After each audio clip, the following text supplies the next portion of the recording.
The bridge of the Imperial Overseer vessel Throne of Silence was quiet, the way Fleet Commander Dovan liked it.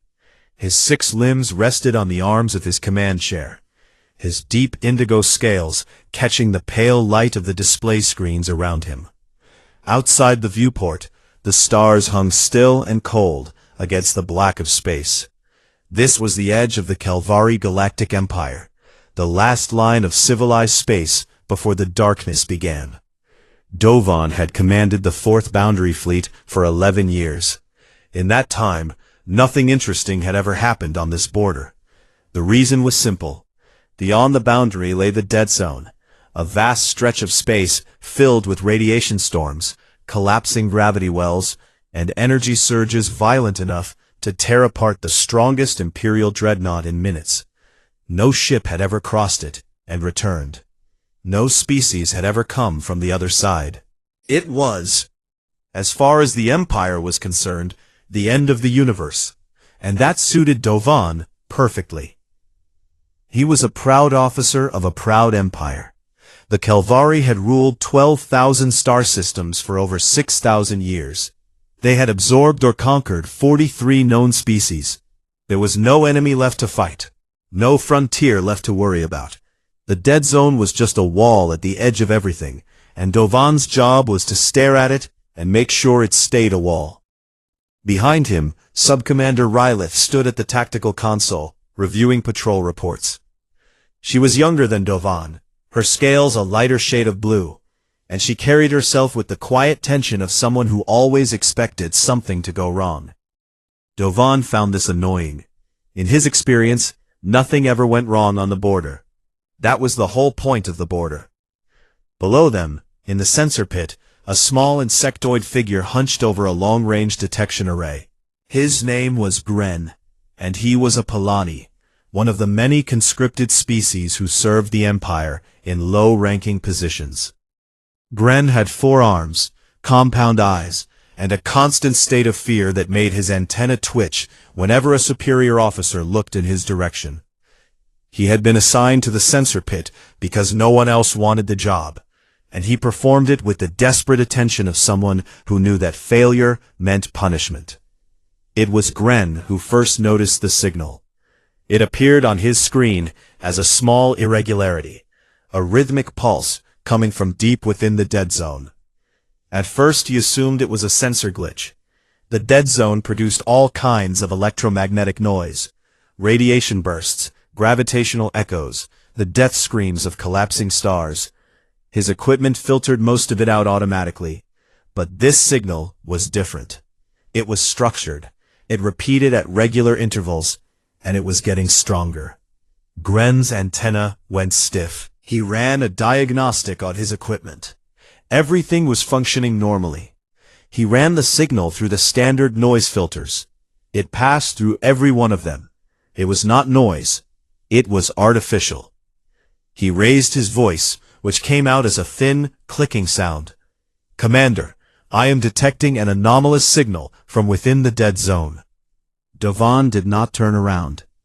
"Define anomalous." "Structured, sir. Repeating. It appears to be artificial in origin." Now Dovan turned, slowly, the way a predator turns when it hears something it does not recognize. "Artificial? From the dead zone?" "Yes, sir." Dovan looked at Rylith. She was already moving to a secondary console, pulling up the raw data. Her eyes narrowed as she studied it. "He is correct, Commander. The signal is structured. Prime number sequences, geometric progressions. These are markers of intelligence." "That is impossible," Dovan said flatly. "Nothing survives in the dead zone." "The data disagrees, sir," Rylith said, and Dovan did not like the way she said it, carefully, as if she were handling something fragile and dangerous. He rose from his chair and walked to the sensor pit, his 6 limbs carrying him with the slow, heavy grace of a creature that had never needed to hurry. He looked over Gren's shoulder at the display. The signal pulsed, steady and clear, like a heartbeat in a place where nothing should have a heartbeat. "Run it through every linguistic database we have," Dovan ordered. "Every known species, every dead language, every archived contact record. Gren obeyed, his forearms moving across the controls in a blur. The results came back in seconds.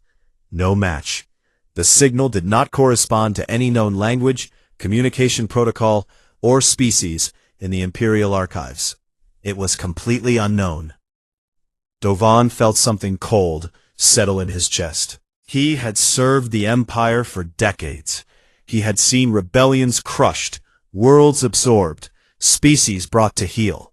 He had never encountered something truly unknown. The Empire knew everything worth knowing.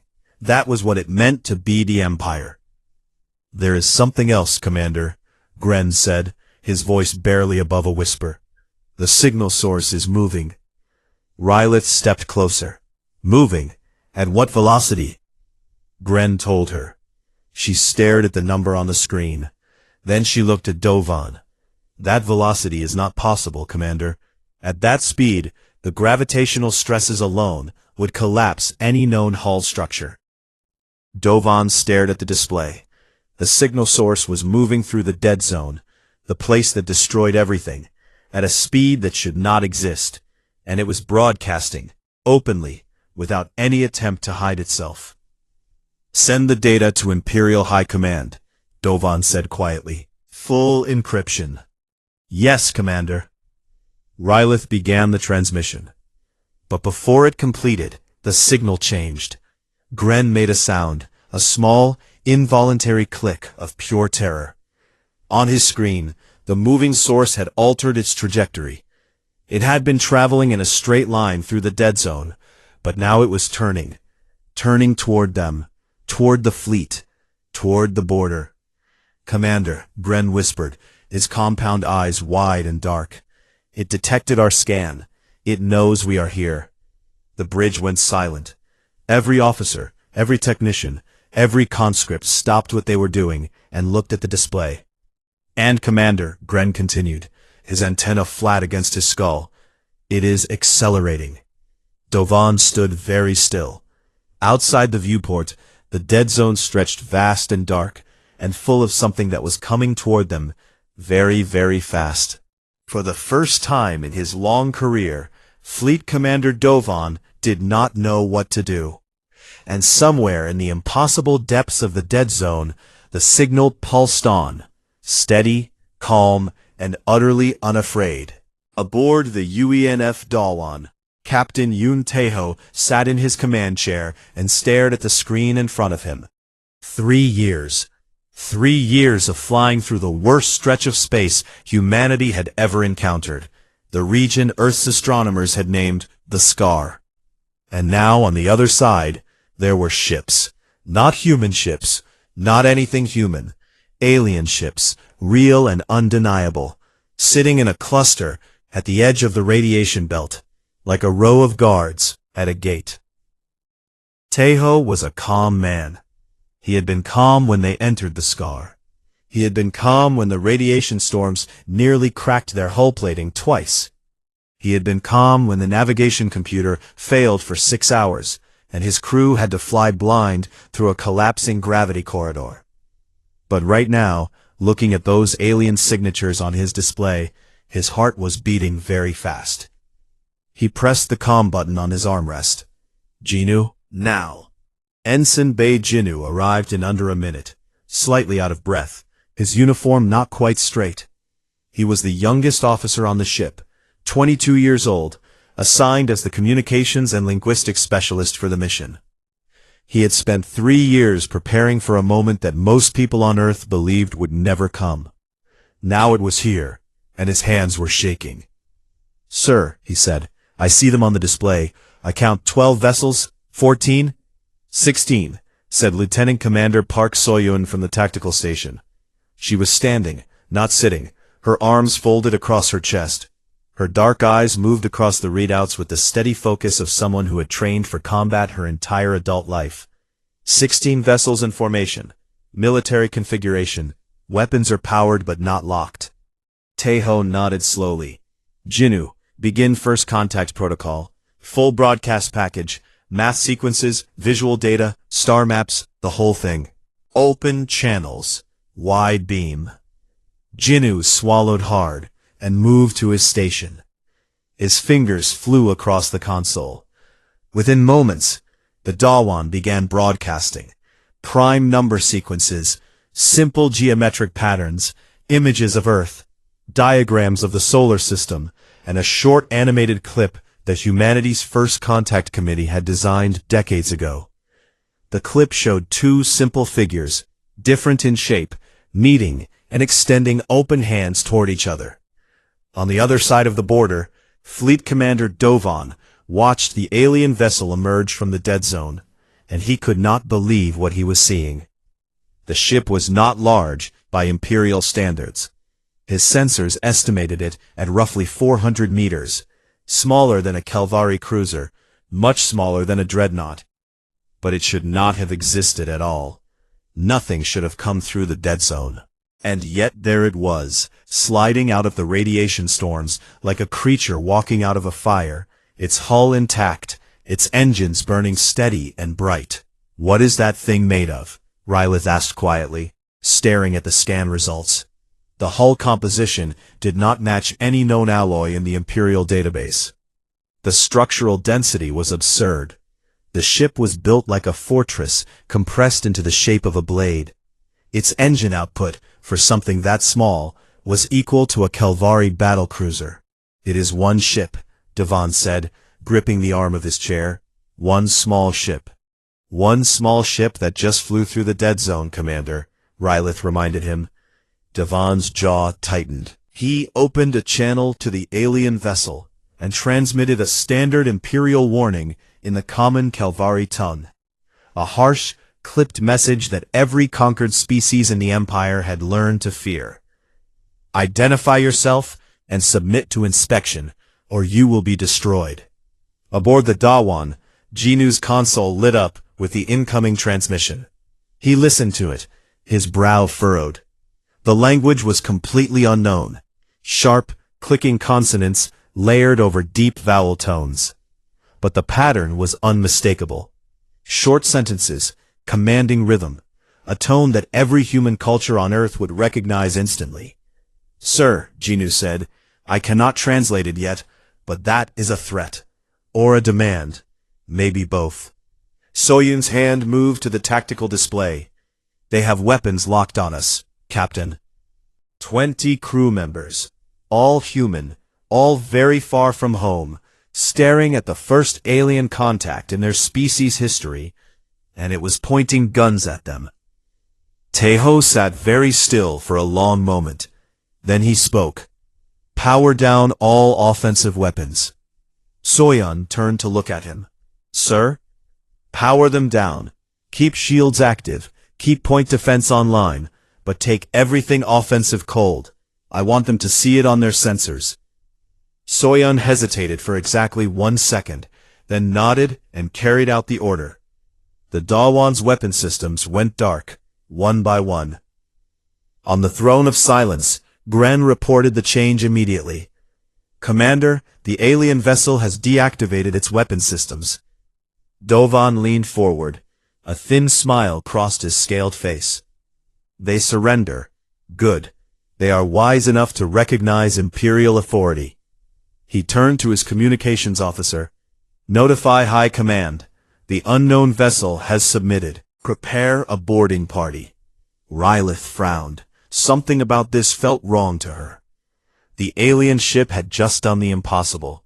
Crossed the dead zone, survived radiation that would kill any Imperial crew, arrived with a hull stronger than anything in the Calvari fleet. And now it was surrendering to 16 patrol ships? It did not make sense. But Dovan was already giving orders, and Dovan did not appreciate doubt. Back on the Dawan, Jinnu reported again. "Captain, they are launching small craft, shuttle-sized, heading directly for us." Teho looked at the display. 6 small shuttles, moving in tight formation, approaching fast. He thought about it carefully. He thought about all the years of preparation, all the protocols, all the simulations. And then he thought about something simpler, something his grandmother had told him when he was a boy. "If a stranger comes to your door, you open it.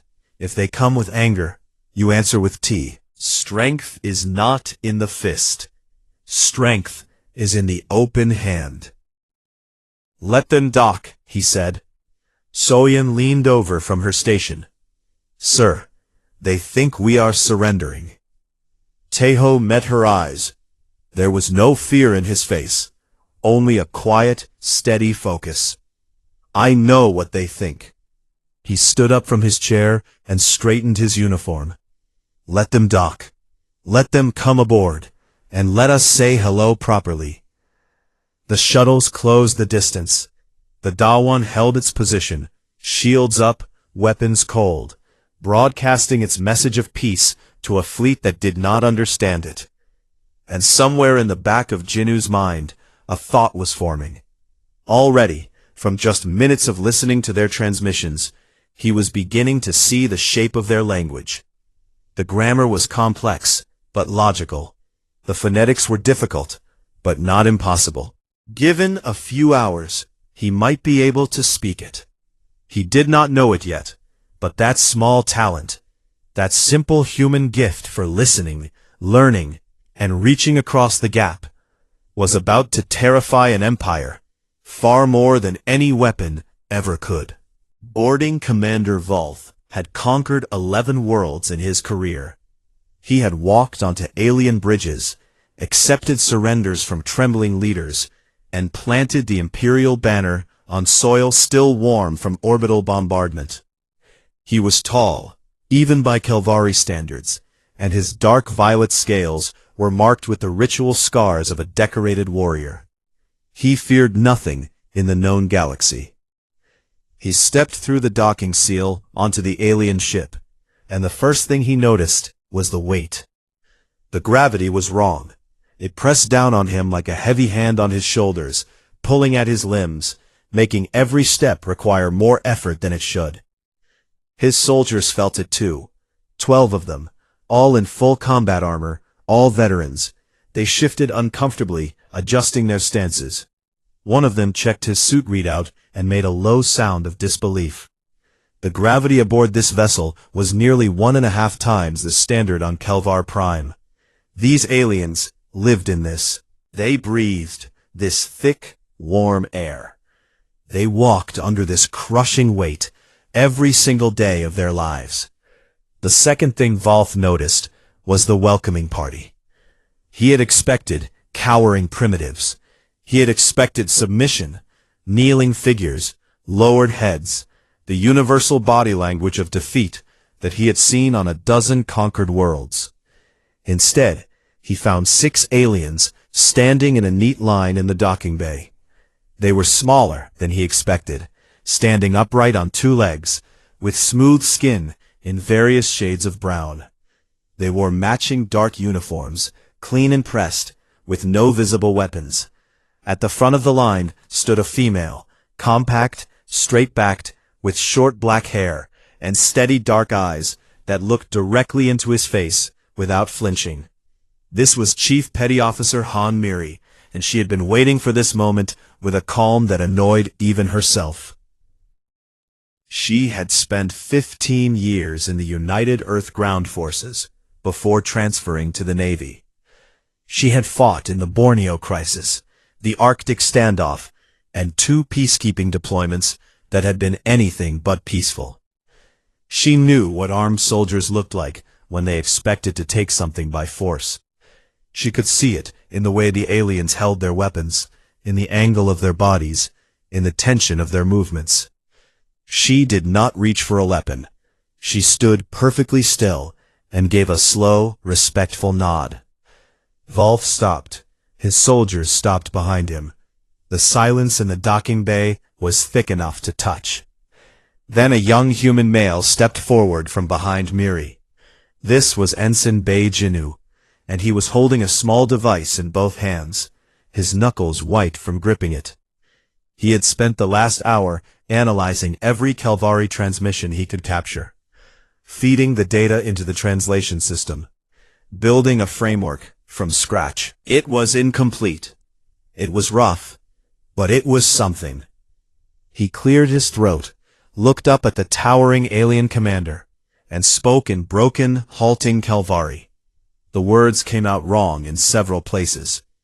The pronunciation was terrible, but the meaning was clear enough. We come with open hands. Welcome to our ship. Volth stared at him. Around him his soldiers exchanged looks through their helmet visors. No species in the history of the Empire had ever learned the Kelvari language without years of study and Imperial-approved teaching programs. This alien had done it in hours, from intercepted transmissions, with no dictionary, no teacher, and no reference material. He had simply listened and learned. Volth activated his communicator and spoke quietly to Fleet Commander Dovan. The aliens are not what we expected. They are not submitting. They appear to be greeting us and proceed with the seizure of the vessel, Dovan replied, his voice flat and hard. Volth straightened and took a step forward, toward the corridor that led deeper into the ship. He spoke in the Imperial command voice, the tone that had made 100 species step aside. This vessel is now under Imperial authority. You will. Miri moved. Not fast, not aggressively. She simply stepped forward, placing herself between Volth and the corridor. She was a full head shorter than him. She weighed perhaps half of what he weighed. She was unarmed, and she looked up at him with an expression that was not anger, not fear, but something else entirely. A calm, patient firmness, like a stone in a river. Jinu translated her words, stumbling only slightly. You are guests here. We would like to talk. Volth had been a soldier for 30 years. He had faced enemies who screamed, enemies who ran, enemies who fought with desperate fury. He had never faced someone who simply stood in front of him and asked to talk. He did not know what to do with it. His training had no protocol for courtesy. Before he could respond, another human arrived. Captain Yun Teho walked into the docking bay with the unhurried stride of a man who had all the time in the world. He was not tall. He was not physically imposing. He had the kind of face that looked like it smiled easily, though he was not smiling now. He stopped beside Miri and looked at Volth with calm, dark eyes. Please, Jinu translated as Teho spoke. Come, sit with us. We have much to share. Teho led them to the ship's briefing room. It was a small, plain space with a metal table and simple chairs. There was a screen on one wall. The humans served water and a mild, warm drink that Volth's suit sensors identified as non-toxic. They sat on opposite sides of the table, aliens and Kelvari, face to face, for the first time in history. Over the next 3 hours, through Jinu's steadily improving translations, Teho talked. He told them about Earth. He showed images on the screen, vast blue oceans, green mountains, sprawling cities packed with billions of people.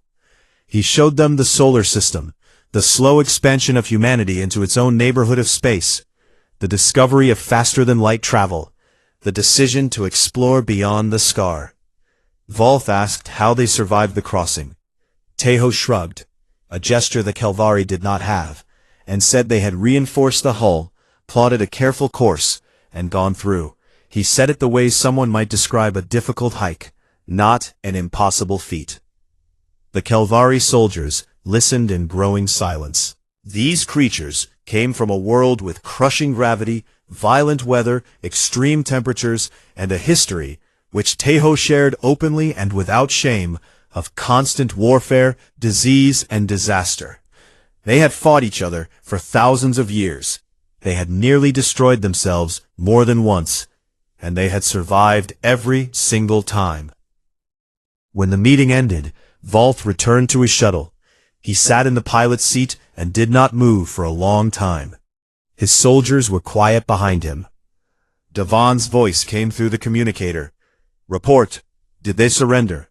Volth thought about Miri, standing calmly in his path. He thought about Jinu, learning their language in hours. He thought about Teho, sitting across the table, offering water to a soldier who had come to take his ship. No, Commander, Volth said slowly. They offered us dinner. The communicator was silent for a long time. And far away, on the imperial homeworld of Kelvar Prime, Grand Arbiter Senak, the oldest and most powerful politician in the Empire, read the first technical report on the alien vessel. He read the hull strength, the engine output, the radiation tolerance, the fact that it was classified by its own crew as a frigate, a small ship, one of their smallest. Senak set down the report and stared out the window at the glittering spires of the capital. His hands, old and thin, were trembling. He asked the question quietly, to himself, in an empty room. If this is what they send to explore, what do they send to fight? No one answered. The silence was the worst answer of all. The Imperial Senate Chamber on Kelvar Prime was the largest enclosed space in the Empire. It was built from white stone quarried from the sacred mountains of the homeworld, and its ceiling arched so high above the floor that clouds sometimes formed beneath it on humid days. 10,000 seats rose in tiers around a central platform, and on this day, every seat was filled. The emergency session had been called at dawn, and by midday, the chamber was thick with tension and the sharp smell of Kelvari fear scent that no amount of dignity could suppress. Grand Arbiter Senak stood at the central platform, his aged body held upright by will alone. He had ruled the Senate for 41 years. He had navigated wars, rebellions, economic crises, and the slow, quiet erosion of imperial confidence that came with 6,000 years of unchallenged dominance. He had seen everything. But today, for the first time, he looked old. War strategist Pelin presented first. He was the Empire's greatest military theorist, a scholar who had spent his life studying warfare so that others could wage it. He was old, thin, and precise, and when he spoke, even senators who hated each other fell silent to listen.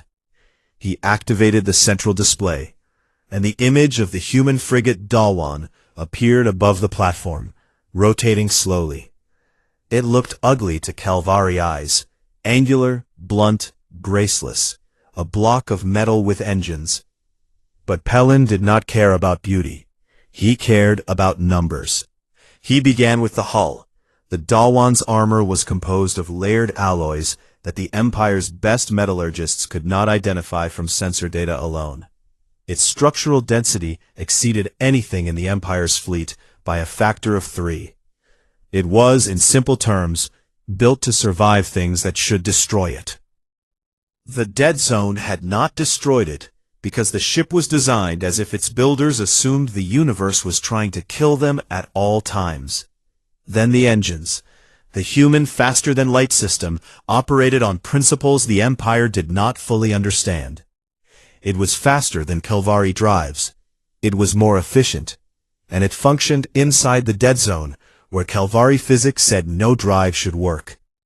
Then the crew. Pelin displayed the biological data that boarding commander Volth had gathered. The humans breathed an atmosphere with a higher oxygen content than Kelvari's standard. Their homeworld gravity was 1.4 times that of Kelvar Prime.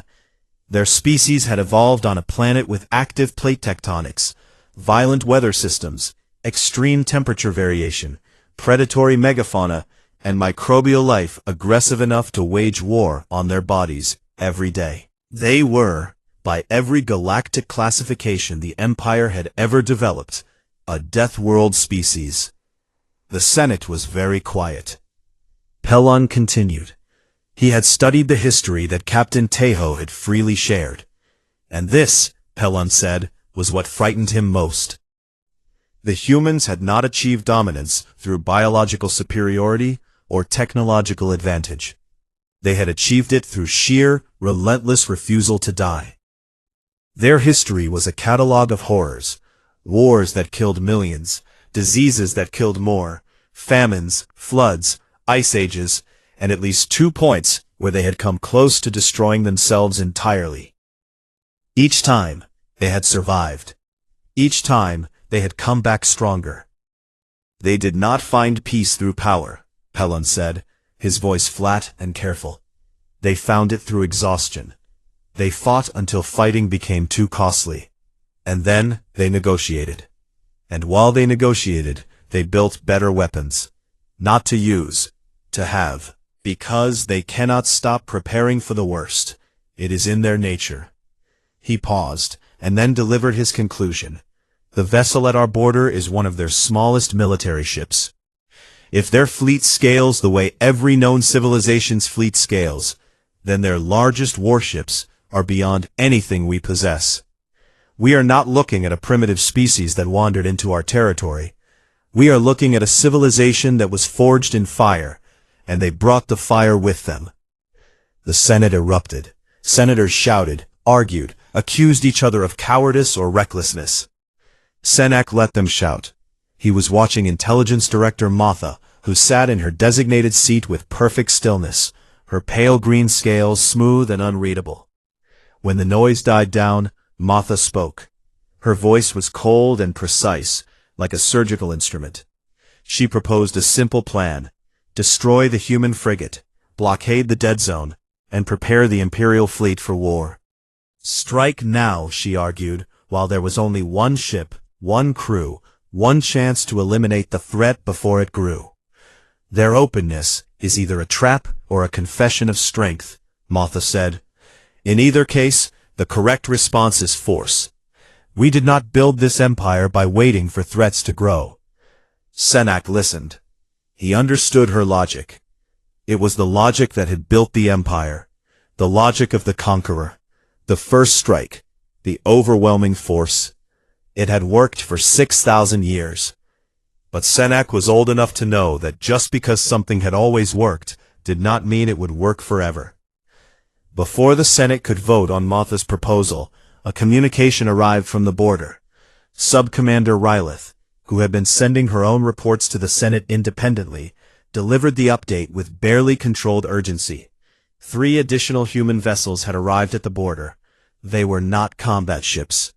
They were a diplomatic fleet, and the lead vessel, a cruiser called the HFY, was 4 times the size of the Dawan. The Senate fell silent again. But the silence was different this time. It was the silence of people who had just realized the situation was much larger than they thought. The HFY's passive sensor emissions alone were enough to overwhelm Kelvari detection arrays from across the system. And it was broadcasting a message, not in mathematical code, not in visual symbols, but in fluent, grammatically correct Kelvari. The young human officer, the one called Jinnu, had completed his work. In days, he had learned a language that took Imperial scholars years to master. The message played through the Senate chamber speakers, a female human voice, warm and steady, speaking their language with an accent that was strange, but clear. The United Earth extends greetings to the Kelvari Empire. We come seeking friendship, trade, and mutual understanding. We carry no demands. We ask only for conversation.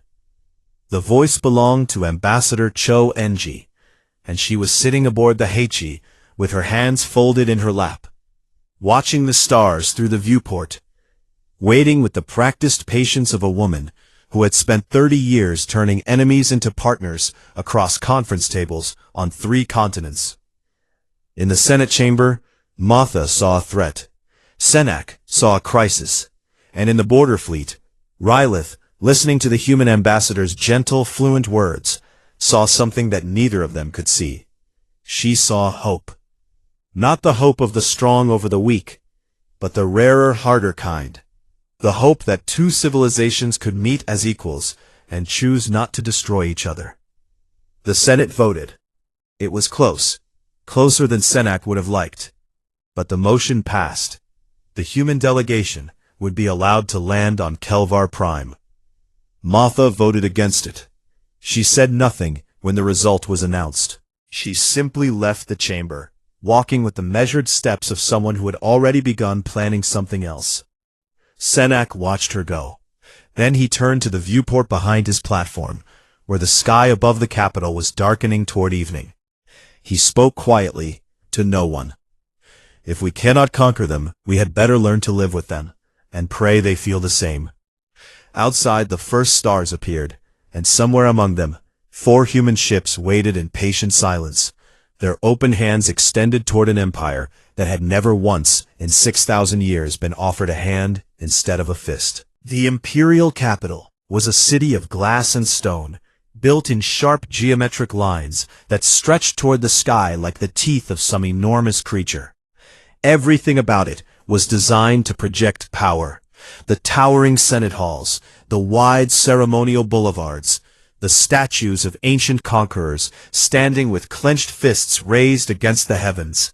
Ambassador Cho Eun-ji walked through it all with quiet, observant eyes, taking in every detail while giving away nothing. She had arrived with a small delegation: Captain Taeho, Lieutenant Commander Soyun, Ensign Jinu, and 4 diplomatic staff. They wore formal dress uniforms, dark and simple, without medals or decoration. Eun-ji had insisted on this. No display of rank, no show of strength, just people, presenting themselves as they were. Jinu walked beside her, translating the whispers of the Kalvari citizens who lined the boulevard to watch them pass. Some of the words were afraid. Some were simply curious. Jinu translated all of them with the same calm, even tone, and Eun-ji listened to each one without changing her expression. The Grand Senate Hall was even larger than the reports had described. Eun-ji had negotiated in palaces, bunkers, refugee camps, and once in the back of a moving truck during a ceasefire that almost was not.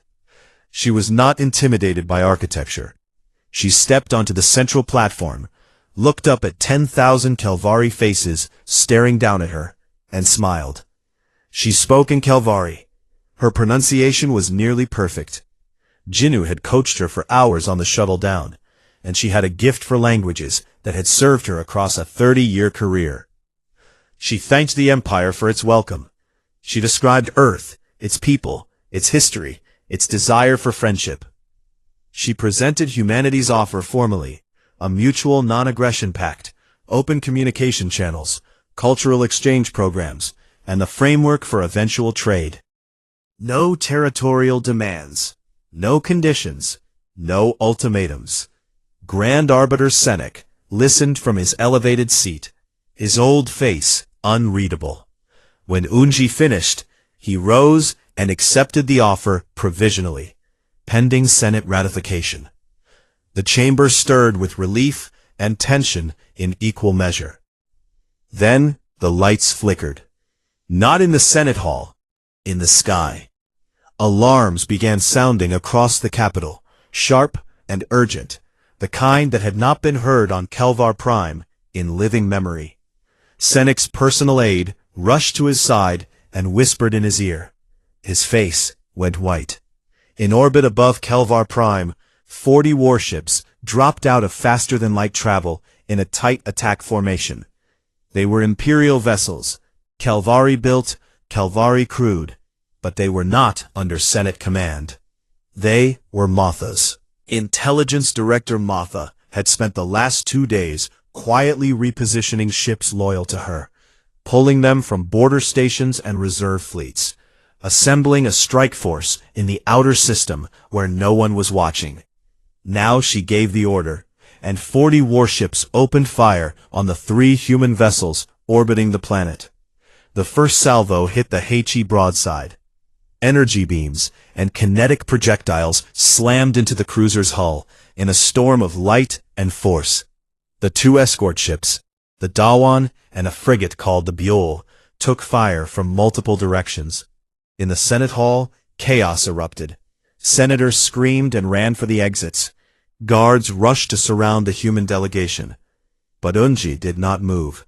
She stood on the central platform, perfectly still, her hands folded in front of her. Taeho stood beside her.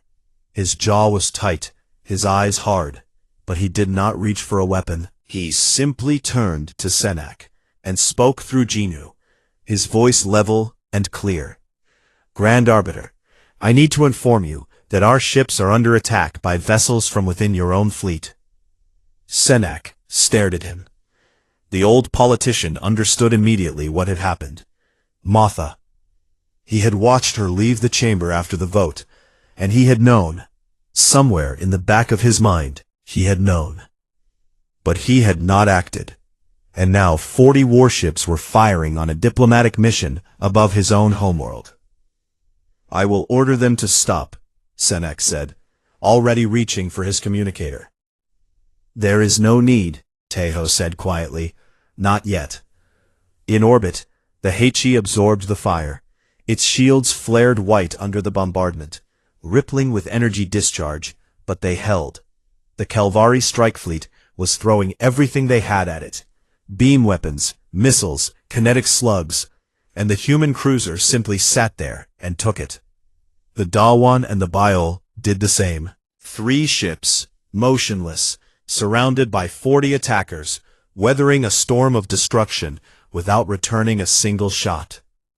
So-Yun was aboard the Hachi, commanding from the tactical center.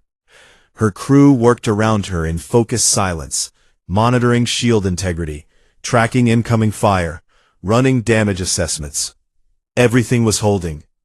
The Kelvari weapons were powerful by their own standards, but against human military shielding, technology designed to survive conditions far worse than this, they were not enough.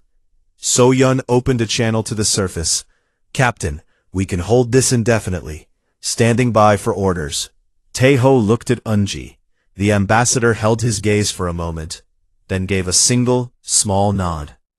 Tejo raised his communicator to his lips.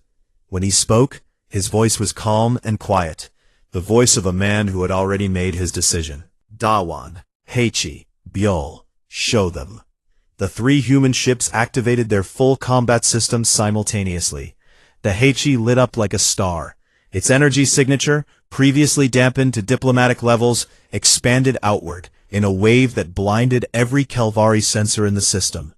The strike fleet's targeting computers went haywire. Warning alarms screamed across 40 bridges as their instruments tried to make sense of readings that should have been impossible. A single cruiser was projecting more energy than their entire fleet combined. The Dawan moved. It went from a dead stop to a velocity that the Kelvari tracking systems could not follow. One moment it was beside the Heichi. The next it was threading through the strike fleet like a needle through cloth. Too fast to target, too agile to predict. Every ship it passed felt its own sensors scramble and reset as the little frigate's electronic countermeasures swept over them like a wave. The Biol deployed something the Kelvari had no name for. A field of electronic interference expanded from its hull and washed over the entire strike fleet. Sensors died, communications collapsed, navigation systems spun to random values. 40 warships went blind and deaf in the same instant. And then, in exactly 90 seconds, it was over. Every Kelvari warship in Motha's fleet was drifting. Engines dead, weapons offline, communications jammed, shields collapsed. Not one ship was destroyed, not one hull was breached, not one crew member was killed. The human ships had dismantled an entire attack fleet with surgical precision, and they had done it without firing a single lethal shot. The Senate Hall had gone silent.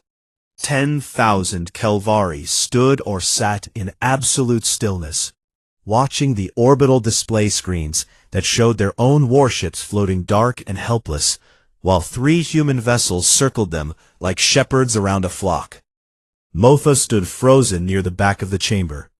She had not made it to the exit. Guards surrounded her, but she did not resist.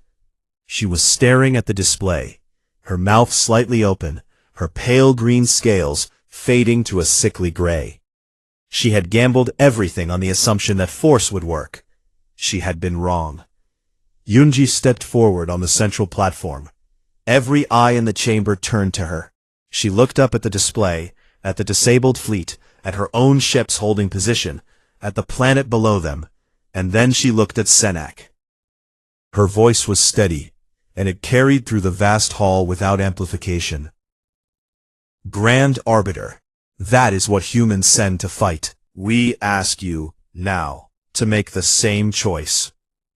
Senak closed his eyes.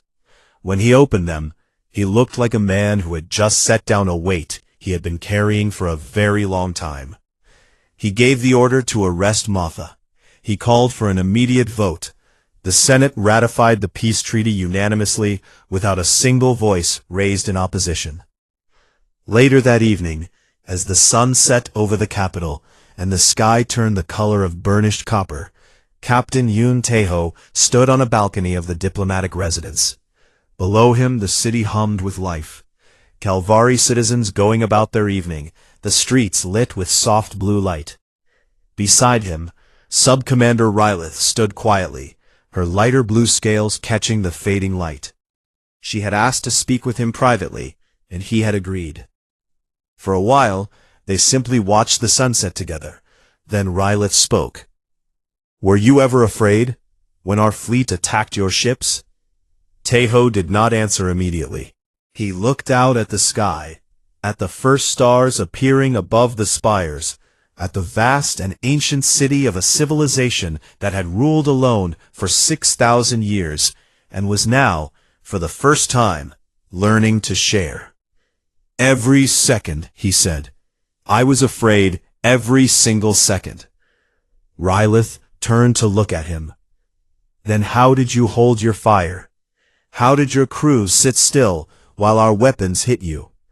Tae-ho smiled, a small, tired smile, the smile of a man who had crossed a dead zone and come out the other side. "Because we decided a long time ago not to let fear make our choices for us. Fear is always there.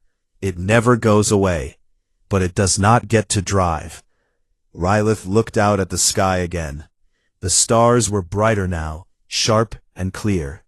Somewhere up there, human ships and Calvari ships were orbiting the same world for the first time. Somewhere up there, the dead zone still burned and churned, a wall of fire between two halves of the galaxy that a single stubborn species had simply walked through, because they wanted to see what was on the other side. She thought about the Empire, about 6,000 years of conquest, domination, and the iron certainty that strength meant standing alone at the top. And she thought about the humans, who had crossed the impossible dark, arrived with open hands, taken a beating without striking back, and then revealed a power that could have destroyed everything, and chose not to use it. Rylith looked at the stars, and for the first time in 6,000 years of empire, she smiled at them. Not with the pride of a conqueror, but with the quiet, uncertain hope of someone who had just discovered that the universe was bigger than she thought, and that maybe, just maybe, that was a good thing.